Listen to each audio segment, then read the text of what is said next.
Hello, everyone. I'm Josh Oakes with MediaLeaders.com, and today's podcast is an exciting one. And this is one that the whole world is talking about. You know that our mission is to help companies build an awesome culture that helps the employees thrive online so that the company can shine online. There's so much more to this discussion, and it seems like it is something that companies are always trying to unlock. I have two of my friends here today, and today's topic really is what's the value of company culture? And we're going to talk a little bit about a mission statement. We're going to talk a little bit about how to discuss your why with people, and then what's the value. And I'm actually really excited about the value. Our company built a company culture that's got my employees fired up. And these two men have actually helped me a lot to do that. So I'm honored and humbled to have them both here today. I have Ken LaCroix and I have Wes Chu from Insightful Partners. Guys, I want to welcome you to this, and you guys are in Southern California. And I want to start with Wes. Hey, actually, let's start with Ken. Ken, what does Insightful Partners do? Hi, Josh. Thanks for having us on. Insightful Partners seeks to bring clarity to numbers. We seek to let our clients really understand what their numbers are telling them, mainly financial numbers, and help them guide their decision-making going forward, in essence, making better decisions with data for themselves and their teams. That's awesome.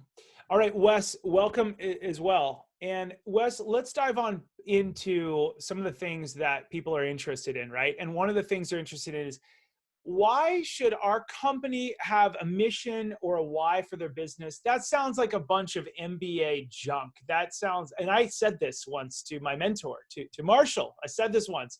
That sounds terrible. I am a changed man completely. Why does it make a difference? And what's one of the first steps we should do, Wes, to go about creating a company mission?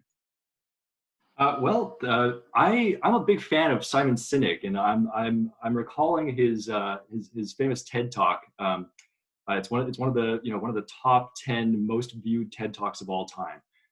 He talks about starting with why and how people buy why you do something and less so what you do. And it speaks to something that's to me, it's something that's innate, that's part of human nature. It's kind of one of those first principles that Elon Musk is also so fond of referring to. And and I think that I used to I've owned a business before myself, and prior to Insightful Partners, and I've seen firsthand how powerful having a mission that is authentic and that resonates with employees and customers, how powerful that can be, and how that can lead to a strong and successful business, and a sustainable one too. So obviously, what's one of the first tips we should have when we're creating our why and what we stand for? I recall when I was setting this up for my previous business that I had a business coach that essentially kind of did the toddler style 5 whys in a row. Mm-hmm.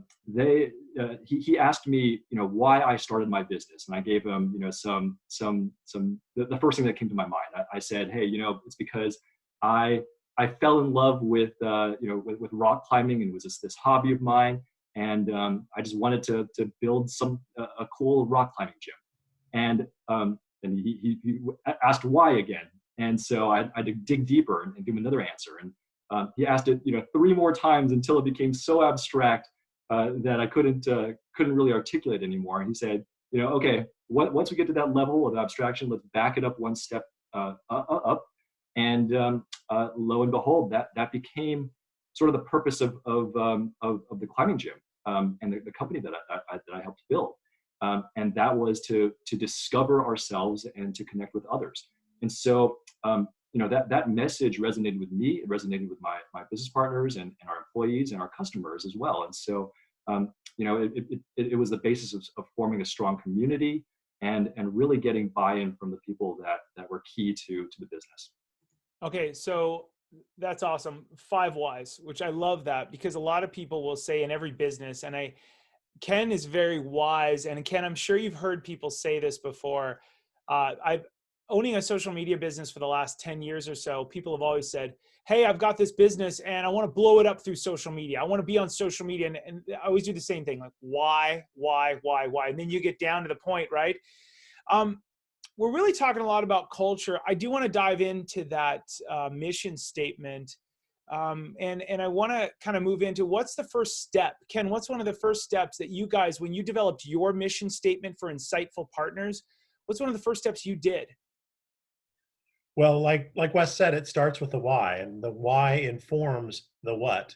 Yes. So for us, the what, the mission statement, the reason we exist became a lot easier to do once we had defined that true why.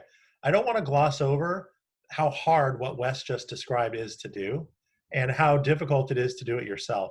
So imagine you're a toddler, you wouldn't know to keep asking why. You would just think your first response is the correct one. So you really do need, I'll just call it a why partner for help to keep you on track, to keep going, because it's a bit uncomfortable as well. As Wes said, he went to the abstract, and that's not always an easy place for us to go. So you sort of need a partner in this to push you as far as possible, and then to Wes's point, back at one step up. So the mission sort of naturally falls from that. I think if you concentrate on the why, that's the most important piece. We talk a lot about mission statements. We talk a lot about what that looks like, but without the why, it doesn't matter. And with the why, it just is a small support to it. That's my view. Wes, what do you think? Well, ditto what Ken said. I'm all for that, right? So I believe the same thing. So I will tell you how it's changed our company, having a why. Everything we do, we frame it through that. And I'm actually able to hire and fire based on the why. I haven't fired since we created the why, but we can hire and tell people this is why we exist, what we do, what we're the best in the world at, kind of, and this is our why. And every decision we make is based on that. When somebody isn't performing, it's like, hey, what are you missing? I'm pretty pumped about that. Okay. So can I jump in there, Josh? And because you talked about decisions. And I think the wonderful part about an entrepreneurial business is that you can make decisions very, very quickly. And it's a real competitive advantage to be able to make those decisions. The hardest part about being an entrepreneur is the fact that you have the opportunity to make so many decisions. And just because you can make a decision doesn't mean you necessarily should. Just because you have an opportunity to do something doesn't mean that's the opportunity you should be focused on. So while large companies struggle with being entrepreneurial, I think that entrepreneurial companies struggle with sticking to their mission or their vision or their value and their why. Let's just call it a why. Let's take mission, vision, and value and just call it a why. And so in the same way that you can hire and fire with the why, as an entrepreneur, I can look at any given data point that's out there. There's no shortage of them.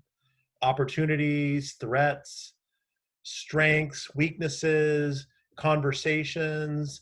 I can look at all of that data, I'll call it noise, and until you distill it through the why, it's difficult to find that signal. So the why not just gives you that dashboard, that windshield to look through, it's really a filter. It's a polarizing filter. Think of polarized sunglasses or something like that, where only the relevant rays get through, only the relevant pieces of that noise gets through. Your competition, your value chain is busy chasing all of that noise. And if you can have a strong why, then you, and by definition and extension, your team, can all be aligned. The struggle we have is alignment at any given point, because these are imaginary guardrails that we have in our businesses. We don't get to put handrails and lane markings down, but these whys just help us determine if we're on the right highway, we're in the right lane, and we're going the right speed. So I just think it's an entrepreneurial gift to be able to overlay the why with the entrepreneurial opportunities. 100% agree. All right, let's dive into, so we talked a little bit about the benefit it has, have somebody ask you 5 whys, get to the why do you really want that, which I think is great.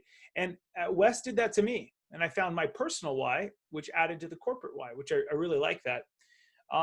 Let's talk a little bit about, Ken, you have a good phrase that has to do, I asked what does the value what value monetarily does a company culture have, a good company culture have to a company versus a bad company culture, right? And Ken, you have a good phrase about this whole big COVID thing. What is that phrase, that idea on how it lends its hand to the COVID time? Well, people always ask the question, and I think it's in many ways the Holy Grail, if you will, of trying to define how does culture relate to profitability or better results. And it's always been a bit squishy, to use your earlier MBA term around these things. Yeah. But but I think this COVID, we're doing this in the middle of a COVID shutdown. The nation is shut down. Everyone's working in a dispersed environment.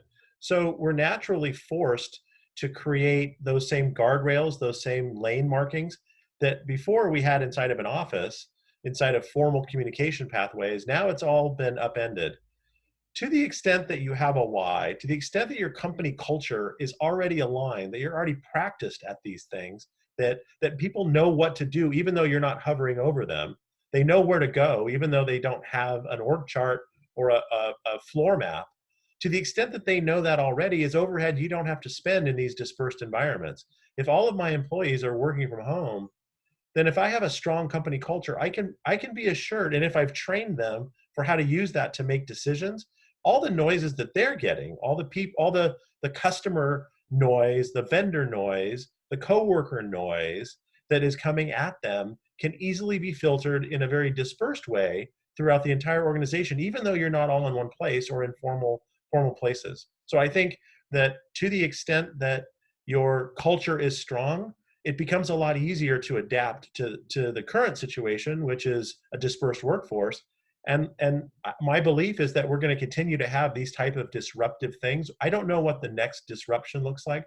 I don't know what the next thing we're going to have to do. But I know that if I had a strong why and a strong company culture, I will be able to weather it better than the next business, the next person. This is exciting. And once again, a year ago, if you asked me this, if before I sat down with Wes, I would have said, this is a bunch of mumbo jumbo, maybe 2 years ago. And now it's exciting because anybody listening to this, watching this, that's perhaps at a large company, maybe mid-sized, maybe you're an entrepreneurial firm, humans are the same at pretty much, they want something to stand for in a way, right? We want the why, what are we doing here? And it's going to change how productive they are, how effective, maybe even how honest they are with their time that the company's paying them and what they're doing. Wes, what are some of your comments on the change between pre-COVID versus post-COVID, how companies are operating? Well, that's the question of the day for most everybody right now, right? I think the times are obviously changing, and I think the question on most people's minds are how much of business change has occurred that's going to be permanent. How much is going to revert back to the old normal, and how much is going to remain as the new normal? And I think if we were to think about fundamentally again, what won't change as it relates to culture and how people might feel about a certain company's culture or how they view their work environments. I think the ultimate fundamentals of that are that people are going to value much more relationships if they haven't already. I think that a relatedness component is what culture really speaks to, and so I don't think that will change. And I think for the worse, I think that there might be a strengthening of the importance of the social connections and that people value in their lives, and especially as it relates to family and also in work. Gotcha. Yeah, I agree. So Ken, back to you. You talk a little bit about pre-COVID versus post-COVID. We were talking before this. Is this all new stuff? I'm kind of setting you up for this. Is it all new, all this new stuff, or is it something we might have known? Well, I appreciate the question, Josh. I think in the current environment, what we're discussing with our clients as sort of a guideline or a guidepost in this, again, there's this tendency to think that it's a new world. It's a new set of circumstances, or as someone said, it's not the new normal, it's the next normal. And there'll be another next normal after that. But in essence, life is going to become a lot more difficult. It's going to become much more difficult on a personal level. Just ask all the people that are homeschooling their children right now with zero homeschooling background. Yeah.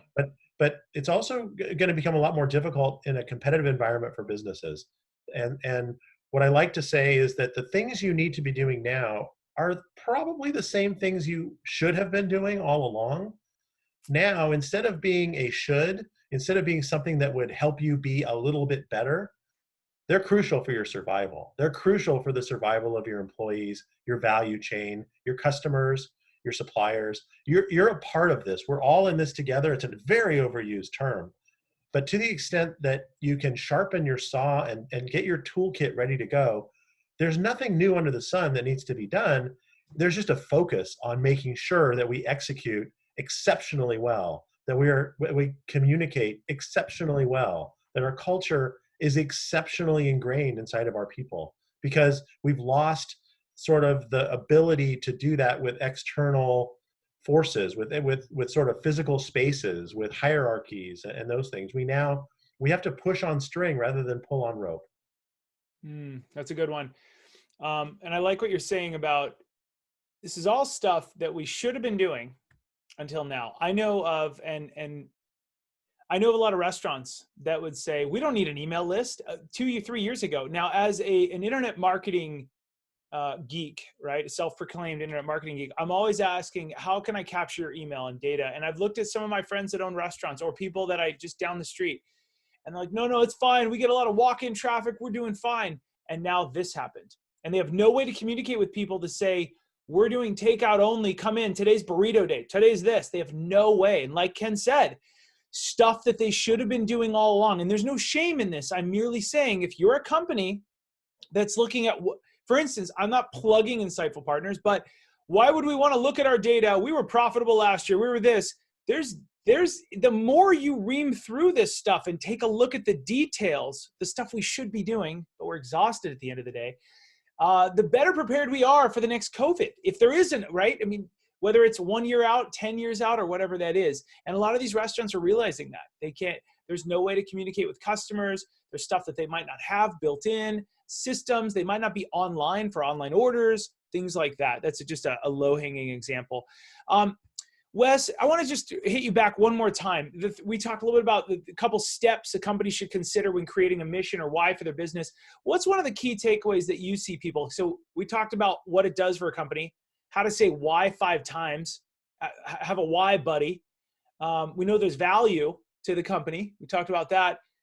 What's one of the things people sometimes get it wrong or frequently asked question, or when you sat down with me, you asked me, Josh, why are you even doing this? Why are you a freak about this, having a positive online image and getting employees to do this, right?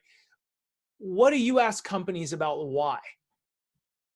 Well, I'll try to tackle the frequently misunderstood, or my perspective on frequently misunderstood values that for a company. I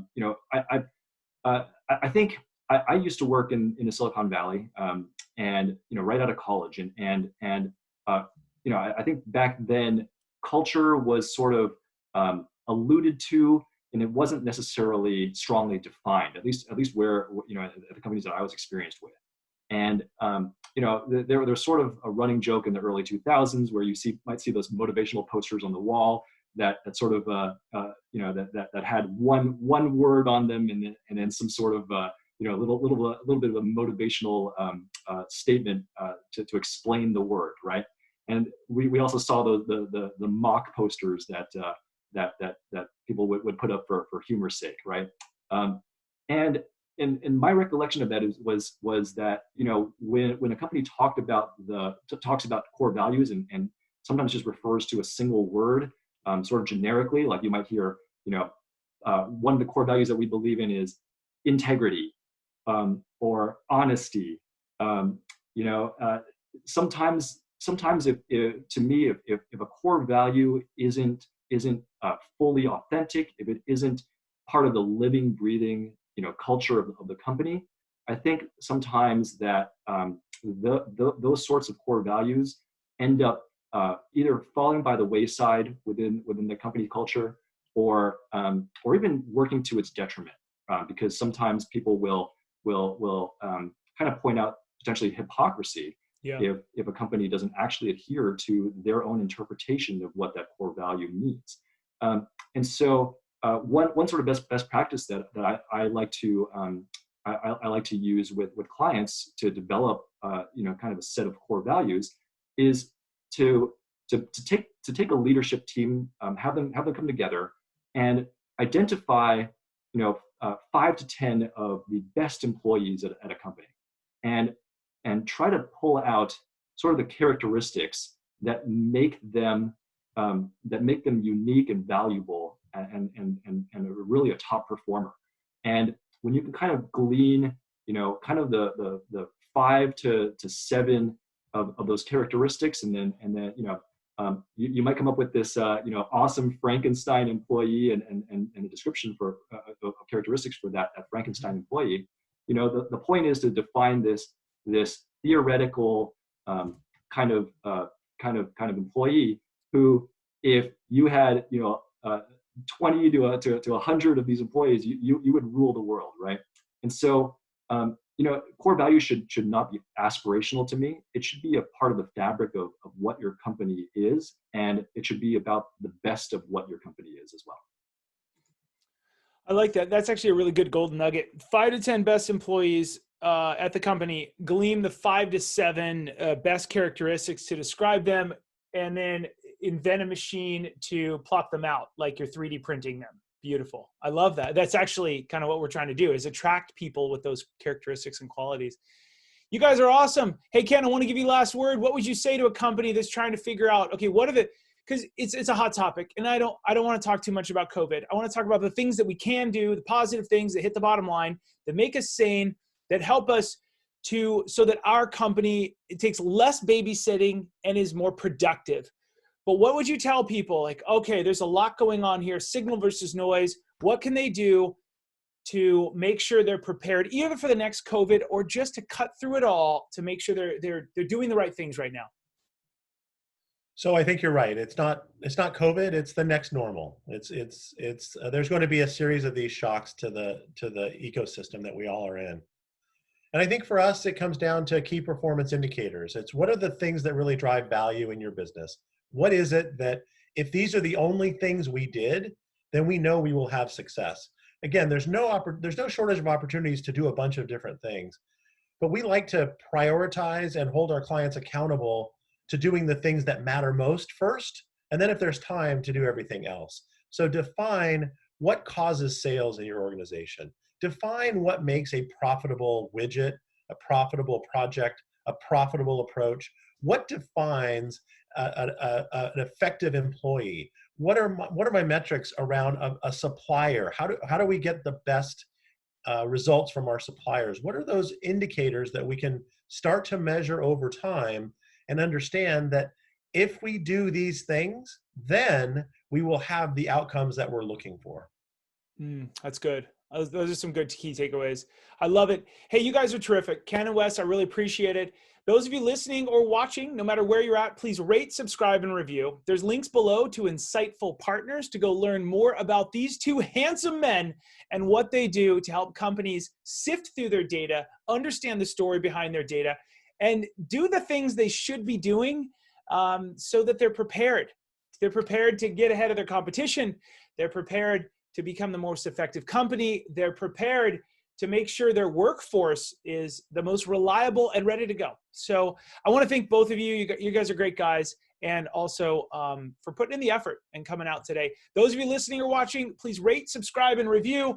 As always, remember to keep it light, bright, and polite, because your staff is watching, and we need to make sure they are thriving online so that you can shine online. We'll see you guys on the next episode. Have a great day.